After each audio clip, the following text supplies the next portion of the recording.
Hello and welcome to the Oddschecker betting show. I'm your host, George Elek, and this is day 3 of the Grand National Festival preview. Of course, the Grand National in there as well, the Saturday at Aintree Racecourse. And I'm joined by two expert guests returning from a sabbatical on Tuesday and Wednesday for those pods. It is Oddschecker's very own Andy Holding, and back with us again after giving us his pearls of wisdom on those first 2 days pods. Lucky, Andrew, or maybe not lucky that we are doing this before the racing starts. It's about midday on Thursday, so we don't know how your tips for those 2 days have gone, but great to have you both here.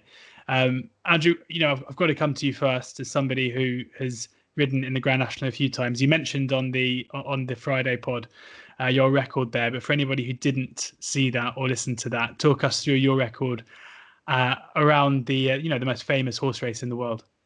It started very well in '96. I rode over the stream for Kim Bailey, and sadly, for chap Jim Gordon, who passed away, and he had the colours won yesterday at Catterick, and he was a great stalwart, and that horse got round. 3 of my first 4 rides got round, which was I thought, well, this is easy. This national lark. And then sadly, the next 9 didn't.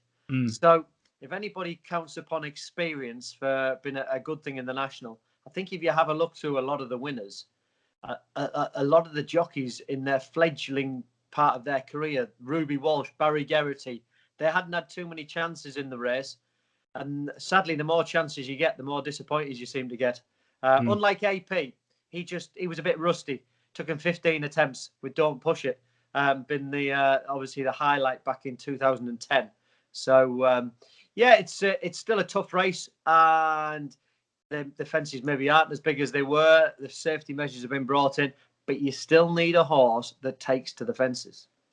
And Andy, how do you normally approach the national? I mean, it's a funny one for kind of pro punters like yourself, because it's a bit of a head scratcher. Do you relish it, or is it a race you don't normally look to get too involved in? No, it's a race that's served me quite well in recent times. I've had a couple of my biggest ever wins in the national.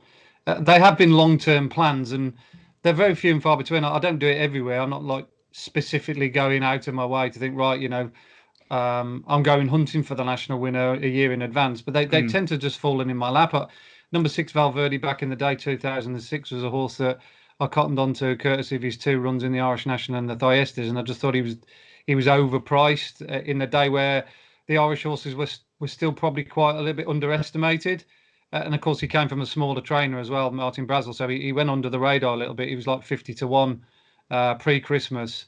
And similar to that, Rule of the World, another one of my sort of big picks was a 50-1 shot, having run well in a lot of graded races against the very best. But again, he was another one that sort of flew under the radar. And I thought he had a touch of class and took a chance, but didn't get in the trip, of course, and that popped up. But usually speaking, I'm looking towards the Irish. I do feel as though they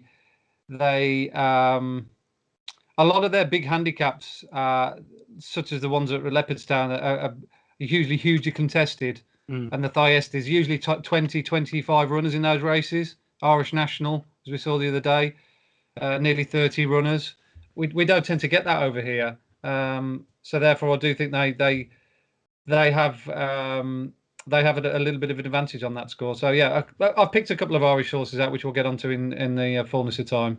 Yeah, we will do, because we're not going to go straight into the national. We're going to go through the cards, starting with the 145. Before we get going on the day's racing at Aintree, just going to point the listener or the viewer in the direction of the Oddschecker app, the very best place for best prices, bookie offers, free bets, place terms, the best tipsters in the game as well. And these tips, not just during Aintree, but every day when he's working, which is most of the time. His tips will be straight to the app in the morning of the racing as well. That is both National Hunt Racing, Flat Racing, whatever you got. Do download the app there for Andy's tips and for all the rest. And I'm going to be talking in terms of the best prices. But as I mentioned, we're recording this just after midday on Thursday. So final decks are just out for Saturday's racing. And that means that in the first race of the day, which is the handicap, 22 remain in there. the EFT Systems handicap hurdle, but I think all the traders across all the bookies are busy preparing the prices for the graded races, which will see the most action now. So it means there aren't any prices there. Normally we'd skim through this, but with Andy on, always got an angle into these, even when there aren't any prices around. So Andy, a couple you want to flag up just before we know what price they'll be going up at? Yeah, just one really, George, without overcomplicating it. A horse that missed Cheltenham, I actually mentioned him on a podcast that we did with regards perhaps the Coral Cup or even the boys race, because he was entered in both races, but he didn't get in. Barn of a Dawn, trained by David Bridgewater, first run for David. Won a very competitive race when last seen, I think it was 140 odd days ago at Nace, when he beat a stellar field, including Damalisk, who seemingly was very well handicapped going into that race. There's been a whole host of winners coming out of it. I think any second now ran in it as well further down the field. So it was quite a deep contest. He's obviously gone up subsequently in the handicap, but it means at least he'll get into this race.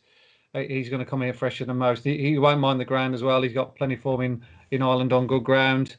So yeah, I'll be looking towards him. He might be a fair price because obviously he's trained by someone who's still regarded as sort of like in the second tier, if you like, with regards to trainers. Obviously, yeah, he's very, very good. He's had horses that have run well in the Gold Cup, Giant Bolster, etc. So he's very good with a good one when he's got him, and I'm hoping that he can do really well with Barn of a Dawn, who I think will probably be chasing next season, whatever happens. Barn of a Dawn, one to keep an eye out on. What kind of price would you be hoping for, Andy? I'd be hoping for double figures. I wouldn't want to sort of estimate because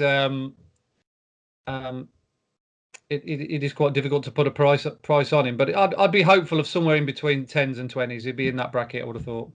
Good stuff. Andrew, anything for you before we move on to the first race we've got on the day with prices? I mean, T Clipper ran well at a blinder at Cheltenham. He's probably one of the obvious ones because he was staying on. He's a point-to-point winner at Larkhill. The extra trip will definitely help his chances. I mean, if you put him in there, then you got to put Janika in there. There's a whole host that got placed at Cheltenham over 2.5 and 3 mile. So they'll be at the top of the market, and I can see where Andy's coming from.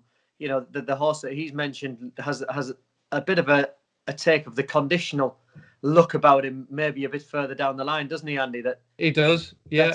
That's the type that Bridgie excels with, and he'll have target. You know, this is more of a. Cheltenham was the first thought of probably 2/3 of the field, and this is what you call the afterthought. Whereas from David Bridgewater's point of view, this has been at the forefront of his mind. Having missed Cheltenham, it's probably a bonus as well, Andy, on that fact that he comes here fresh. I think so, Andrew. Yeah, I mean that's my school of thought. I would have backed him quite strongly at Cheltenham had he got into one of those races. I think he missed the cut in the Coral Cup, but I think 135 got you in. And maybe they just thought, well, maybe the boys taking on the Irish, you know, with those well handicapped horses they've got in that race, as it proved once again that might be a bridge too far. So it's probably a wise policy. And you're right. I think perhaps a years two down the line he'd be coming here like the conditional did, of course, to win the handicap before, you know, maybe contesting some of those big Saturday races, as it were. He's a really nice horse, that Barn of a Dawn, to look at as well. You'll see him when on Saturday. He's quite a scopy fella, so most punters won't know much about him, but they will do in the fullness of time. Hopefully we'll see him going 10, 12, 14 lengths clear in the opener on Saturday and landing an early winner for Andy. On then to the 225, the Mersey, the novice hurdle, run over 2.5 miles. My Drogo is the 9-4 favourite ahead of Ballyadam at 11-4. Dreal Deal 7-1. Minetta Drama 10-1. 14-1. Adramel, Pipe Smoker 16s, Guide Your Dream 16s, 16s for JBY, 25-1 Bar. Andy, I'll stick with you here. My Drogo favourite, just ahead of Ballyadam for Rachel Blackmore. Yeah, I think we've got the right favourite here in My Drogo. You've got to like his career path this season. Brought along very steadily, very astutely by Dan Skelton. He hasn't overfaced him. I think he sees this fellow as a long-term chasing prospect. What trip? Who knows? He'll probably start over 2 miles next season and work his way back from the Arkle maybe. And if he's telling him that maybe he wants further, then the Marsh Chase might come into the reckoning. But for now, He's done absolutely nothing wrong. He's won on good ground at Newbury early in the season. Didn't beat a great deal that day, in all truthfulness, but he could only beat what was in front of him, as they say. But it was really impressive him at Kelso last time. It was a well-run affair. The right horses were in it, and I thought he turned them away really well. He handled the soft ground no problem. He's got a little bit of everything, this fella: tactical speed, turn of foot, stays, a likeable attitude. So yeah, I wouldn't put anyone off if they wanted to back him at 7-4. Bally Adams just got a little bit of an issue in the jumping department, as far as I could see. I went back and reacquainted myself with his run in the Supreme this morning, and he did make one or two notable errors, including that bad one at the second last. And if you remember, he absolutely clouted it and went from sort of travelling okay in second to fifth or sixth. He inherited second because the horse of Willis fell at the last. So he was a bit of a lucky second in many respects. So he's going to have to brush up his jumping. The rhythm of the 2.5 mile race might help him. I think running against the like of Appreciate It in fast run races have probably made or forced him to make mistakes. So they'll go a gallop or a little bit of a few mph a little bit slower in this 2.5 mile race. That might come to his benefit, but you haven't got a lot of wiggle room with Bally Adam. I do think Dreal Deal will run well here. He's going to be massively underestimated, and you shouldn't do, because Ronald Whelan has done an amazing job with this fella. He won a Grade 2 last time at the Moscow Flyer. Don't forget, looking back, who was in fourth that day? Echoes in Rain, who's done absolutely nothing but boost that form subsequently. She was brilliant the other day when she won at Fairy House, clocking a big time. And this fella's missed Cheltenham. I think it might have been a setback that forced him to miss it, rather than they deliberately come here to target this race. But he's a decent tool, that Dreal Deal. I've got him, doing some fair numbers, and he also has got plenty of scope for the future. So, looking from a betting perspective here, I'd probably look towards him at 7-1 each way than I would perhaps my Drogo at 7-4. Yeah, Dreal Deal 7-1 with Paddy Power, 888 Sport, Betfair Sportsbook, and Bet Victor as it stands. Looks like the value for Andy. Andrew, where are you looking in this one? I mean, my Drogo is, he's progressive. It's whether this sharper track will catch him. I know it's 2.5, but I promise you, they will not be hanging around here. Yeah, it is sharp. But he's going the right way. They missed Cheltenham. I'd echo Andy's sentiments with Bally Adam. The jumping, the hurdles come up quickly, and the second time down the back, it would worry me with Bally Adam when the pace quickens, because those hurdles come up at a fair rate of knots, and the jumping hasn't been up to scratch so far. I just thought the horses are bigger prices. I always remember that they thought an awful lot of Pipe Smoker. When you look back to his form to last year, he's only had one run this year, and that was in the bog, shall we say, at Sandown. But I feel that Nicky Henderson probably felt that he had to get a run into him if he was coming to Aintree. Probably wasn't ideal, but it got a run into him. And you look at his form behind Chantry House last year. He's the dark horse in here for me. He's got less miles on the clock than a few. So from an each way perspective, I think Pipe Smoker could be very interesting, because it isn't the deepest Grade 1 that we've seen. So, you think Bally Adam got beaten. He was knocked 24 lengths out of sight. For Pleasure was only 3 lengths back in third on that occasion. So that sets the standard. So Pipe Smoker would be my idea of a horse to run well. Landon Arbour lad, he's been freshened up. I put a line through his last run at Haydock. He's definitely better on better ground. You remember he beat Minella Drama earlier on in the season. He was only 2.5 lengths behind my Drogo at Ascot when he was given that horse for £5 round Ascot when he was favourite. So he's obviously, I'd say he was flat last time. It was fourth run in 4 months, and he's been freshened up. It wouldn't surprise me, but I'd be going with Pipe Smoker as an each way proposition for Nicky Henderson. So, but he'd be definitely better on the ground. And going back to last season's form, I think it looks, if he hadn't run at Sandown, he'd probably be half the price just coming into here. Yeah. And you remember he's a second season novice as well. Yeah, Pipe Smoker 16-1 with Paddy's, Betfair Sportsbook and Bet Victor. Landonabo Lad is 25-1 with Paddy Power and Betfair Sportsbook. Just one question before we move on, because there might not be any Willie Mullins or Denise Foster hot pots in this race, but you look back to what happened in the novice hurdles at Cheltenham, and it was humiliating for the for the British runners there, and the Irish absolutely dominated. When you're taking, you've got two Irish-based, decent Irish form bits in here in Ballyadam and Dreal Deal. Is it not simple enough just to kind of make an assumption that is better than anything else that we've seen, or is it not as simple as that? I think the one thing that doesn't help a lot of UK horses when they come up against the Irish tend to run on a lot of their best races tend to run be taking place on really stiff tracks. So they're already acclimatized, I think, when they come to Cheltenham, like Leopardstown. You can't underestimate how stiff a climb Leopardstown is. Actually, it's got a stiffer incline from the back of the second last to the winning line than Cheltenham has, which is a point that often isn't raised. So I think that's why that Dublin Racing Festival is so good, because they've had a chance to run hard at strong gallops in competitive fields and run up a stiff hill for the thick end of 3 or 4 furlongs. And you look at Navan and Naas, a lot of those Grade 1, Grade 2s take place at Navan and Naas, and they've got similar inclines. Yeah. Where you look at a lot of our tracks, the Newberries, the Aintrees of this world. There's not that many prep races for the novices at Cheltenham, is there? When you actually think about it, you don't get any 2 mile. There isn't any 2 mile graded races in the build up to the Cheltenham Festival. Andy, the interesting thing is that's why I think Chac-en-Porsoir got beat, because I thought the old track at Cheltenham was just too sharp for him. Yeah, coming up the hill. Yeah. Rather than that he didn't get up the hill, you mentioned about Leopardstown, because there was that point at Leopardstown that Paul Townend sat quiet and Willie Mullins in the stand wasn't overly happy. But the stiffness of the Leopardstown, for me, suits him better than, obviously, the Cheltenham test. It's not as far, as in distance-wise. And when you compare the times of the two tracks, Leopardstown's about probably at least 10 seconds, takes 10 seconds longer to run that 2 miles and 1 furlong round there than it does round Cheltenham.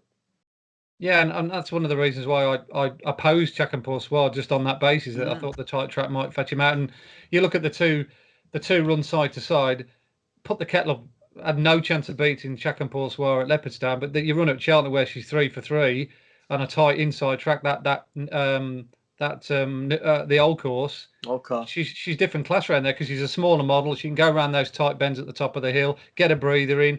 You need to be quite adaptable, whipping around that top and the bottom bend, and those 2 fences come up quick. So her sort of technique and her way of getting across the ground is very much suited to that track, rather than Chac-en-Porsoir is obviously a much bigger model. Interesting stuff. Talking of big models, and we're going to move on to the 3 o'clock at Aintree, the Doombar Maggle Novices Stakes. And if Shishkin's was a procession at Cheltenham, this time around at 1 to 6, he's got them all running scared, I think it's fair to say. Funambule Savola is 14-1, Gumball 14-1, 16-1 Elvis Mall, and 28-1 Longhouse Sale. Andrew, I'll start with you here, because I don't think we can really do this much justice in terms of a betting preview. So let's just talk about Shishkin. How good is he? I hope he doesn't suffer the same fate as Envoy Allen. Yeah. You think if Envoy Allen can form, then anything can happen. But Shishkin, exhilarating is what I would put him up in that category. Nicky Henderson, you got Sprinter Sacra. You bet then he's a remittance man back in the day. And this horse, he could be the best of the best. Altior, who's Altior? You're talking about Shishkin now. He's almost forgotten about, because Shishkin is just straightforward. And the thing is, I think you could run him over any trip at Aintree or Cheltenham, and it wouldn't make any difference. He's so relaxed. His jumping is, he can switch off quietly away, pop away, do what you like with him. But then as soon as you light him up, it's just like going from second gear to fifth gear. I think Nick. There's a lot of pressure for a jockey. You think you're on a 7s on chance going out. You've only got to point him in the right direction. That's the last thing from a riding perspective you want to think. You've just got to respect every fence as it comes, respect the race, but make sure you do your own thing. Don't think you passed the post before you are. And you've got a man on board who, I think he must have blood running through his veins at about -20. He's the coolest customer, one of the coolest customers I know. To think that what the Irish did at Cheltenham, but yet Nico still walked away with a couple of winners. And the fact that when we saw Envoy Allen fall, we thought, oh, well, he must have known that he'd fallen. He had no idea. Although he was only half a length in front, that just shows how much he was concentrating on what he should be doing and not worrying about the opposition. Really interesting stuff there. I mean, Andy, you've said in the past you can find a bet in any race, so I challenge you to find me one here. A lot depends on the without markets really, because I think we're not going to be contemplating. Elvis is back. Elvis could be back. He could be. Recovery. He could be. Yeah. I'm not considering having 7,000 on Shiskin. Not my kind of bet. They'll probably bet sort of 11 to 10, 5 to 4 each or two in the without the favourite market. I'd probably fancy Fun and Boost Savola to win that little joust. I was quite impressed with this lad at Ascot the other day. He skipped over that fast ground really well. He'd been running, largely speaking, on soft or heavy winter ground and up to a fair standing in victory and defeat. But he was, like I say, he really did catch the eye the other day, the way he quickened up. I got his figure quite good, and I'd expect him to be a little bit more effective around the sharper track than the other three. Gumball, he's been a little bit hit and miss since winning early on in the season. Elvis Mail can make mistakes. He's got a lot of talent, but I don't think he pays his fences a huge amount of respect, and they are quite stiff around this Mile May inside track. And if you catch one, that might just be enough to end his claims. And Longo Sale, of course, when we last saw, pulled up. So, I'd probably be looking towards Finn and Bill Savola for those that are looking for a bet anyway at 3:00. Fun and Bill Savola may be the best of the rest, but should be, as I say, a procession for Shishkin, 6-4 favourite for next year's Champion Chase at the Cheltenham Festival. On then to the 3:35, which is the Ryanair Stayers Hurdle, and fair to say this is maybe more akin to the Stayers that we thought we were going to get back in March, with Time Hill heading the market just ahead of Paisley Park, 9-4 Time Hill, Paisley Park 3-1, Roxana 11-2, Lisnagar Oscar 12-1, Third Wind 14-1, Vindication 20-1, If the Cap Fits 20-1, 22-1 Bar, 15 at the moment, so 4 places for most firms as it stands. And I'm sure come the day there may even be 5 or 6 you'll be getting there. Andy, come to you first here. And we spoke on the Cheltenham podcast because when we recorded that, it looked like it was going to be a match between Time Hill and Paisley Park. That didn't come to pass because Time Hill didn't run. At the moment, Time Hill seemed to be marginal favourite. Where would you stand on that? Yeah, on this ground, I'd probably just slightly favour Time Hill as well. I think he'll be more suitable to a relatively quickish surface. We don't know what it'll be come Saturday, but I can't imagine it'll be anything worse than good to soft with the watering that they're employing there at the moment. And of course, the fact that he missed Cheltenham and didn't have the hard race that Paisley Park had has got to be seen as some kind of advantage. He's already beaten Paisley Park this season. He goes well fresh, as he proved at Newbury. I think he's probably the right favourite. It was a hit and miss meeting for Dan Skelton and Harry Skelton, wasn't it? They had some really good high points. Second in the champion chase, third in the bumper. Unlucky with the horse in the boys race that got probably given a little bit too much to do. Langadan, yeah. So they were there or thereabouts. It wasn't a total disaster like some of the UK trainers. But I think one of the biggest mistakes they made was running Roxana against the mares. I said that on the podcast I did going into Cheltenham. I thought that was the wrong decision. All their form was definitely targeted or going towards a trajectory was going towards being a 3-miler and not dropping back against horses like Black Tears and Concertista who've got plenty of speed. And she got done for pace in that 2.5 mile race. But if you look at her body work over 3 miles, it's right up there with the best. She hasn't got masses to find with Paisley Park and Time Hill on the Ascot run, and the ground might have been a bit too soft heavy for that day. But you look at her 2 runs here at Aintree on a flat track; they've been excellent. She just got nutted in this race 2 years ago by If the Cat Fits. She was just run out of it by Santini when Santini was right on his A game in that 3 mile novices race in 2018.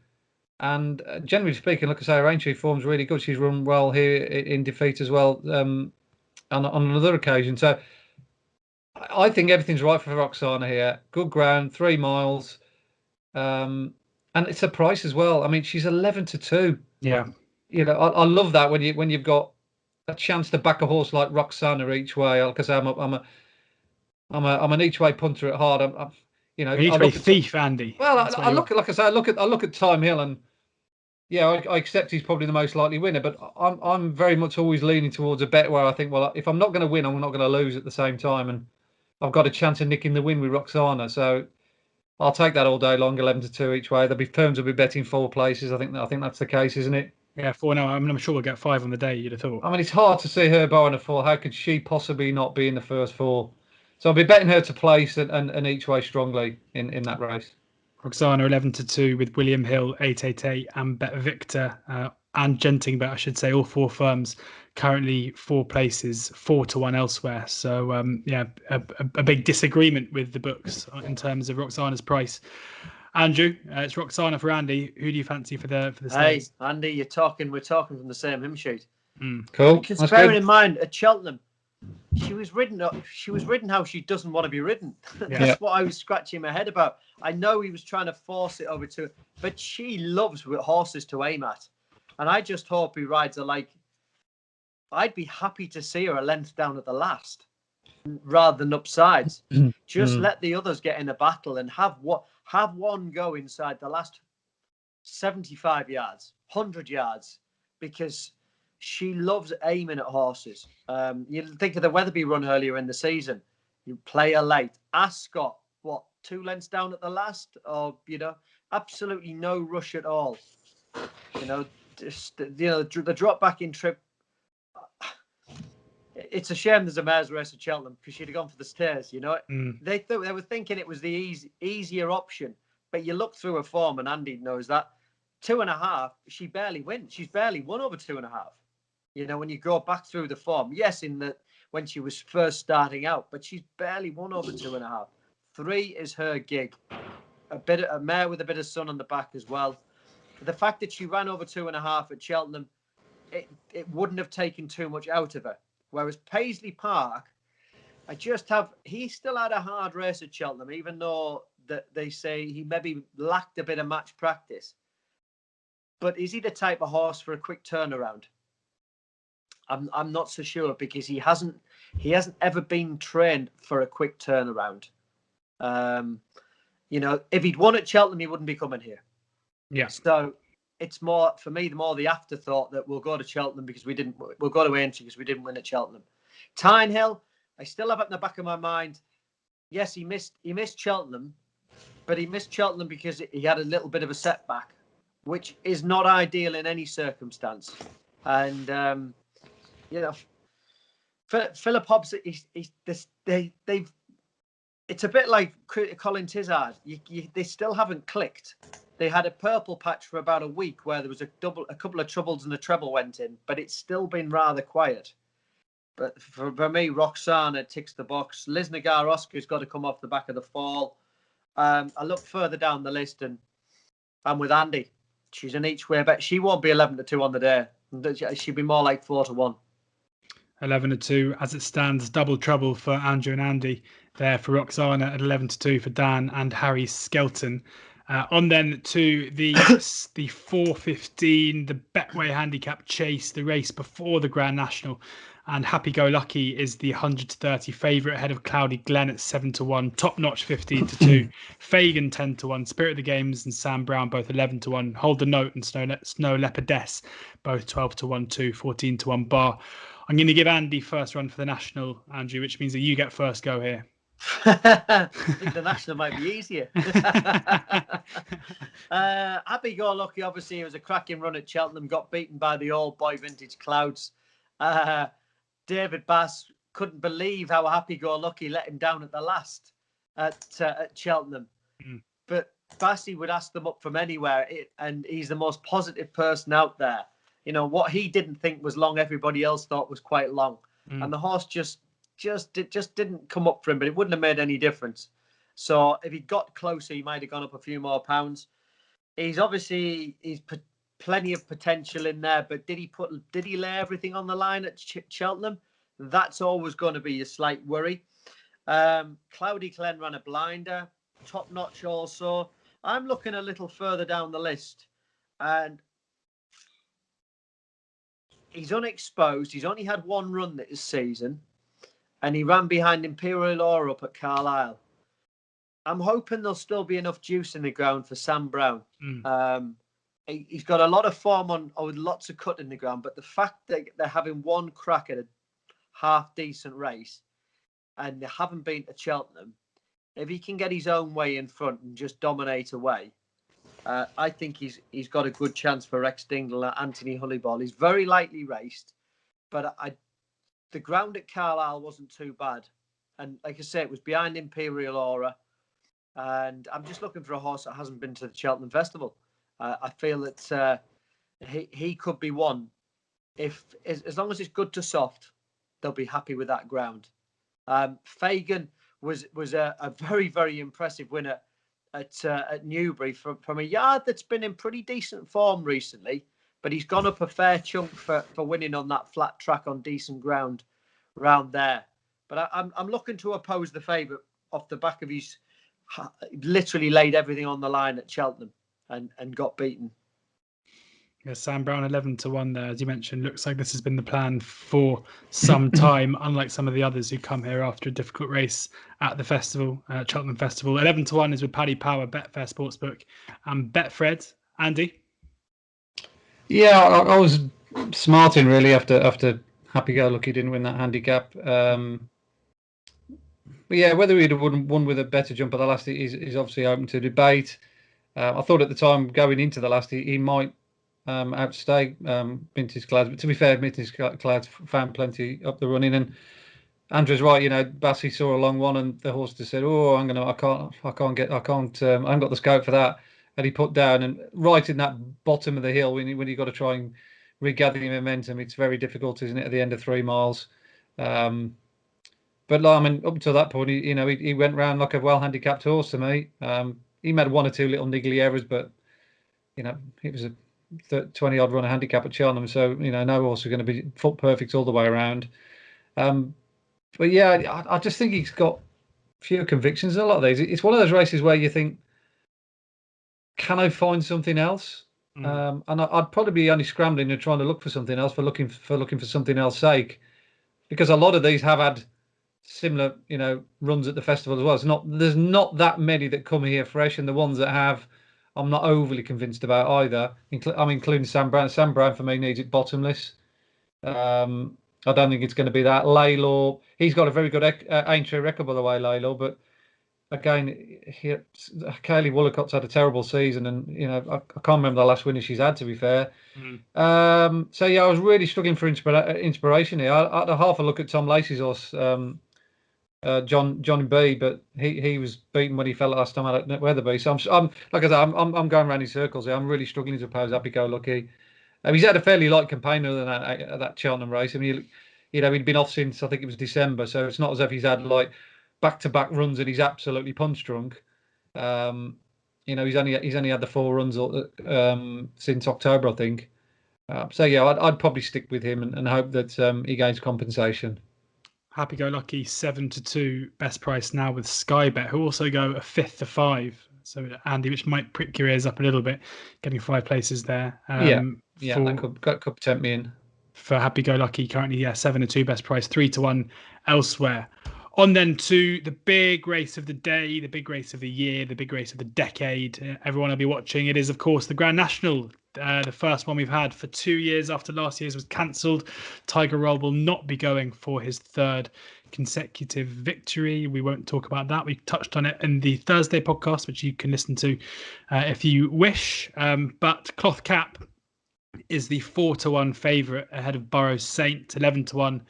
Any Second Now, Manila Times 12-1 alongside Kimberlite Candy. Secret Reprieve 14-1, Discorama 18-1, Magic of Light 20-1, Far Class 22-1, Potter's Corner 25, Bristol de May 28, 33-1.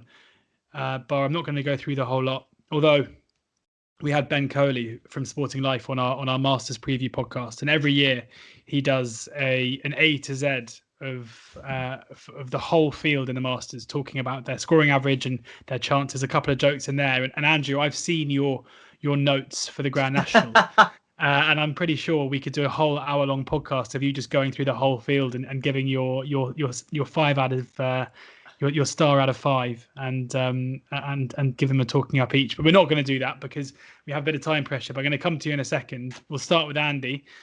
And just how are you trying to make sense of this year's National? Well, first and foremost, having watched this race year in year out and backed a few horses that have fitted the profile of National winners, you do get a gut feeling when you're looking at the list, anti-post list, and you know what's in the race, and then you whittle it down, and when it becomes clear after Cheltenham what's going to line up. So a lot of them you can tick off with a good degree of confidence, thinking, well, that can't win, that's not got the aptitude, that's out of form, blah blah blah. So you can try and shoehorn chances with some of them if you go back far enough, but I think you're conning yourself half the time. I'd just like to stick with horses that have run well in these kind of races before. Magic of Light is one of them. Obviously she ran a blinder 2 years ago behind Tiger Roll, despite a horrendous mistake at the chair, by the way. Paddy Kender did an amazing job to sit on her that day, but Robbie Power takes over, which has got to be seen as a good thing coming the weekend. She ran, I thought, nicely at Cheltenham, similar to her run 2 years ago when she finished 7th in the 3-mile handicap. She finished 8th in the Corvivi Grade 1. Watching the head-on as well, she came up the hill very strongly, I did notice, having been outpaced at halfway, which is not surprising for a 4-mile horse or a horse that wants 3.5 miles at least. And the Jessica Harrington stable have come into form as well for good measure. They went through a bit of a rough winter, but the spring in their nostrils seem to have improved their general well-being. So there's a lot of stars that are aligning for Magic of Light to run well. Whether she's good enough to win, obviously being the mare, they've won for a hell of a long time. Got to go back, almost like wartime to find the last mare. So I'm certainly, I've got that at the back of my mind that it's going to be a stiff task. But I'd be pretty sure with the clean round that Magic of Light will give me a half a decent run for my money at 20-1. My main play is Manila Times. I think this also will end up being the gamble of the day, and I wouldn't say would be vying for favouritism or go close to touching cloth cap, because I think at 4-1 you've got to go a long way to get down to that short price, or a long way out. Yeah, I could see him going off sort of 9-2, 5-1. I don't think he's going to drift to 6-7-1. I think that'd be verging on madness, because he's got an obvious chance. Excuse me, but I do think Manila Times will probably go off somewhere in and around that mark himself. I think it'll be about a 7-1 shot because of the Rachel Blackmore, Henry de Bromhead access. Everyone can recognise what an amazing time they had of it at Cheltenham, and the horses are healthy. But I do like his profile anyway. I think he's got untapped potential. He's a good jumper. I've watched all his latest runs and to see if there's any flaws or chinks in his armoury with regards to his technique. If you can jump around those big fields at Leopardstown at a fast pace like he did, and use, he gets back on his hocks, and he's very, very clever when he's tight. And Rachel, of course, is a superb horsewoman. Then you should be fine. The trip's an unknown, but it was with many others that have won this race previously with 3-mile experience, but nothing beyond that. The likes of Rule of World had never run beyond 3 miles, and yet he stayed the trip really well. So I'd be hopeful that he got the trip rather than absolutely sure. But I do think he's off a good mark. He's off 10-3, 146. I think slightly underestimates him. So there's lots to like about him, and the ground won't bother him either. Burrows Saints is another one I'd throw into the mix. He's an Irish Grand National winner. Previous winners of this race have run well in those big Irish handicaps, such as the Irish National, and the good ground is very crucial to him. He's raced on heavy ground 3 times this year, and he hasn't got home, but he's a totally different horse on good ground, like he was when he won the Irish National. So yeah, that's my sort of short list. I've ended up sticking up my column. I sent it in last night, so it's up now. I've gone for Manila Times. It was 14-1 at time of writing, and 20-1 for Magical Light. Yeah, Manila Times still 12-1 with Bet365, Sky Bet, Mansion Bet, 10Bet, Sport Nation, and Red Zone, and Magic of Light 20-1 with a whole host of firms as well. Currently, Boyle Sports sticking their neck out with 7 places, but keep your eye on those place terms because I'm sure come Saturday afternoon there will be a fair few following suit and could even be dwarfing that. Andrew, over to you. Well, cloth cap. That's it. End of story. Has Cloth Cap got 5 stars on your? Well, I was gonna go to him with Cloth Cap, but has Cloth Cap got 5 stars on your sheet? Cloth Cap has got 5 stars on the sheet, but that's more from his chance rather than his price. Yeah, of course. Which it's not Andy's kind of price, is it? Can you nick a bit of quarter the odds each way first 6 at 4-1, Andy? I think, to be honest, he's a winner. I think he's a win-only bet, isn't he? Anyway, I mean, he's a kind of win or nowhere. Yeah, because of his run style. Because he's not going to be ridden like to run through horses and finish off his race. He's either going to go up in front, ping everything, get into a great rhythm like he did when he won the old Hennessy and like he did at Kelso, or he's converged and things don't quite go his way, makes a mistake here, then everywhere, and he falls into a bit of a heap. So I don't think he's an each way bet. I think if you're playing him or you're looking at betting 2 horses and he's in your betting strategy, he's very much just a win only bet, and then you back something else, either win or place, is the way I go. The one thing I will say in favour of Cloth Cap, not necessarily from a handicapping perspective or a flat track Aintree factor. It's just that looking at the Irish Grand National run the other day on good ground, how important it was to get out in front and be in a rhythm like freewheeling Dylan. Freewheeling Dylan, yeah, I couldn't back that winner now, even though I know the result based on what I've seen of him time and time again in some Irish handicap. He couldn't win round like Kilbeggan and places like that, and he goes and wins an Irish National. He only won is because he got off in front. There was a huge track bias for front runners on that fast ground, and a lot of the good horses in behind were just couldn't make the ground up on quick ground. They just, it is so hard to do that. And I think it'll be the same in the national. I think you want a horse that's going to be in the first dozen throughout, whether it's a Cloth Cap or a Manila Times a race is handy or a Magical Light a race is handy. I don't know, but you don't want to be on a, let's say, using him as an example, Canelo. Yeah, exactly. Or I was going to say that the Gordon Elliott horse, who now doesn't run, the Storyteller, I was going to use him as an example, but he doesn't run. But I don't think you want to hold a horse that's going to be like an Annabelle Fly is going to be held about the back. They've just got no chance of getting into it. They won't be making 25, 30 lengths up on a Cloth Cap who's rattling along at the front. And the only way you do that, I believe, is if it's on slow ground. You could do it on what I would call an Amberley House year. Yeah. A 1 for Arthur year when the ground is genuinely near a soft, and it's more emphasis on the horses that don't stay up the front. You'll get a lot more horses taking you down to probably past Valentine's with the ground conditions like they are. And yeah, my only worry for Cloth Cap is he definitely has a big tendency to go left. Now, is Tom Skoo going to go right down the inner, or is he going to go a few off? That is your slight worry, because when you watched him head on at those fences down the back at Kelso, you could see how markedly he does go left, and when he does put in a short one, it's even more profound. So that would be my only worry regarding Cloth Cap. And it's a big worry if you're going to go, even if you are going to go left-handed. It's still not an easy temptation to think you're going down to Beaches right down the paint, even though the drop isn't as profound as it used to be. So yeah, at the prices you've got to oppose him. My other ones I'm going to throw into the mix. I do think Discorama will run well for Paul Nolan. He's run well in some big runner fields. Obviously finished, for me, he's a guaranteed stayer. He was second in the 4 miler at Cheltenham there behind Lebrel a couple of seasons ago. He's been very lightly campaigned this time around, and he's had a tweak of the wind as well, which certainly won't do his chances any harm. And I think at the prices, And the trainer, we've already seen his exploits at the bigger meetings this year.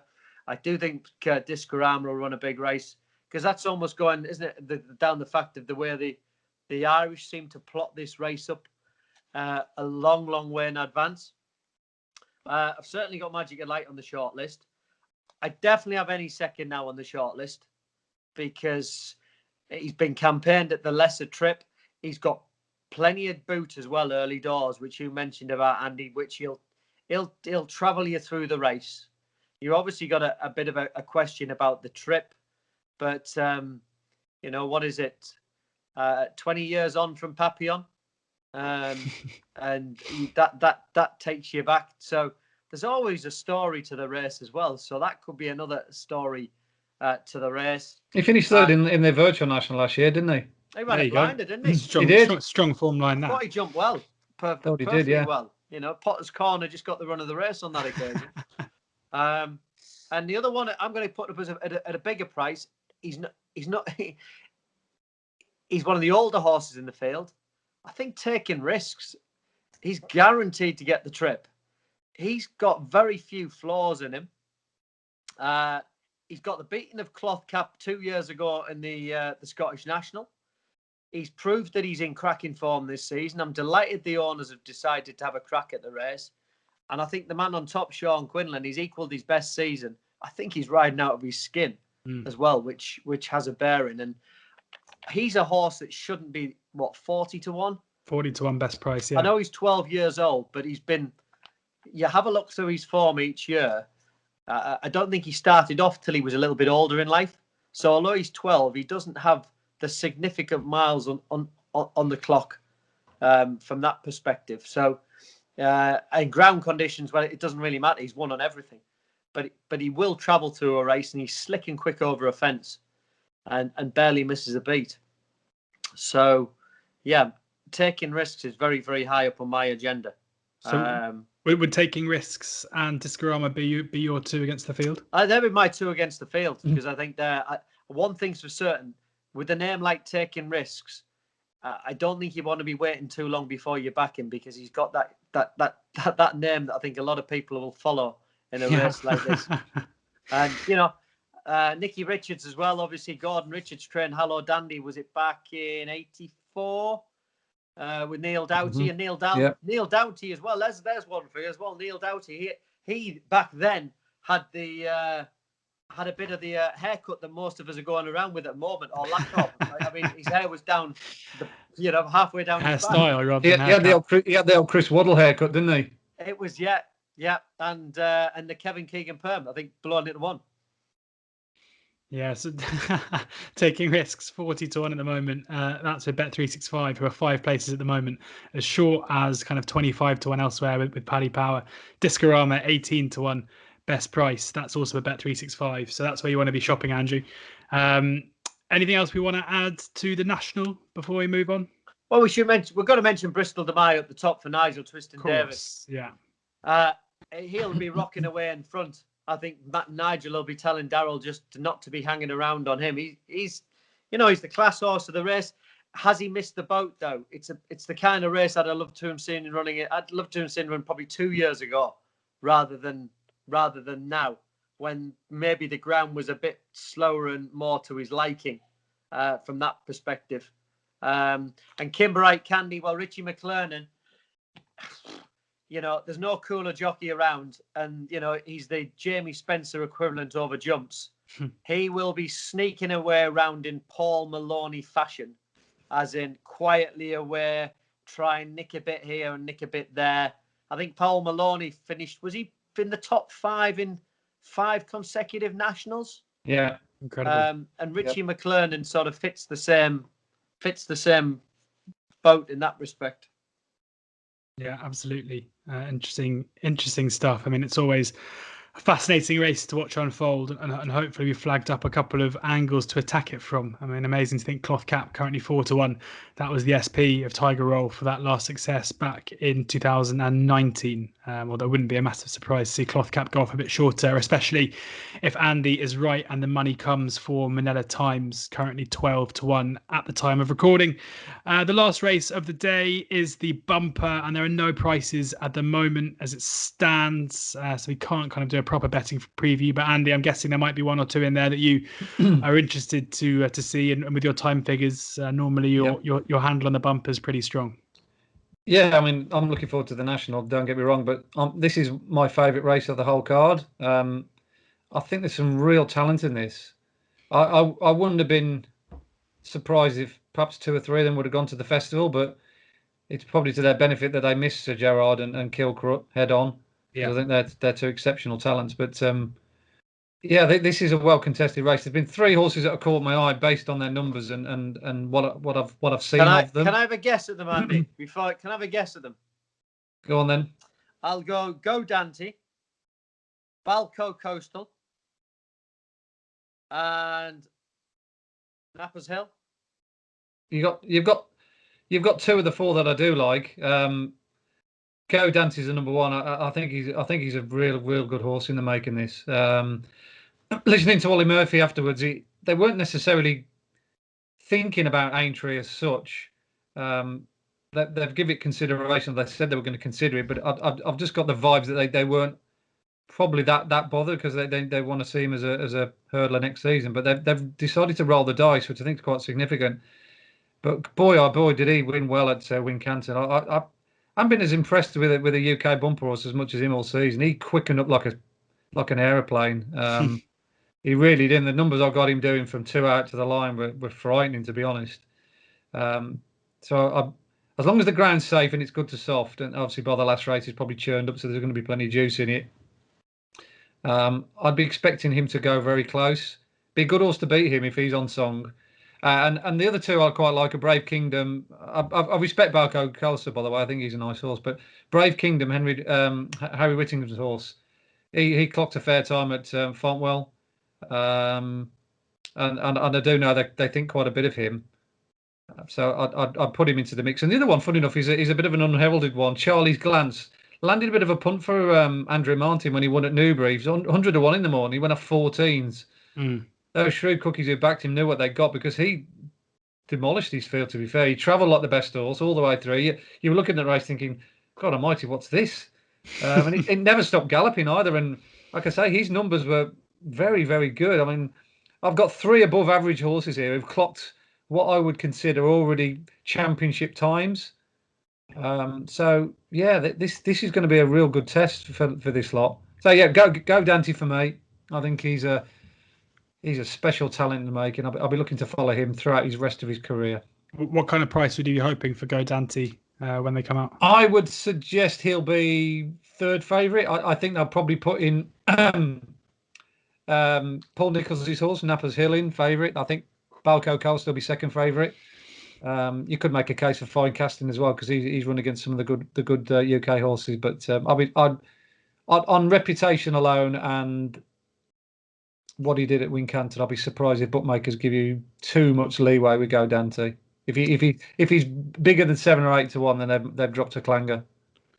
Worth, I'd say, keeping an eye on this pretty early because not only is Andy going to be looking to back Go Dante, but Ollie Murphy's, when they're decent, rarely go unbacked too.